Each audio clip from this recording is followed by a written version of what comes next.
Inararo ng SUV ang isang waiting shed sa bahagi ng EDSA sa Cubao, Quezon City. Balita hatid ni Oscar Oida.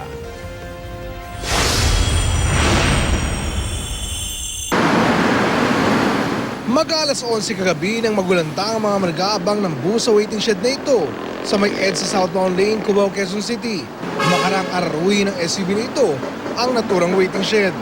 Ang nagmamaneho umano ng sasakyan, isang 21 anyos na dalaga. Kasama niya sa sasakyan ang ilang kabarkada.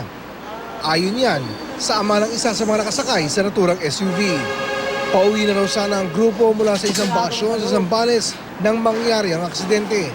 Nasa state of shock pa raw ang mga aksidente, kaya siya na lang ang humarap sa amin. Ang mabuting araw, wala naman nasaktan sa kanila. Okay naman, yun lang ang importante, okay sila lahat. Sir, saan ba siya galing? Pauwi na ba siya? Ano bang system nito? Alam ko galing sila ng Sambales eh. Suspension ng mga traffic officer na responde sa lugar. Posible mo nung nalito ang driver nito. Failure po ng driver yun. Posible nalito kaya o ano? Malamang sir. Nataranta po siguro. Buti lang daw at walang nadali mga nag-aabang sa naturang waiting shed.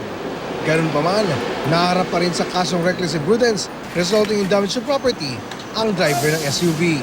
Oscar Oida, GMA News.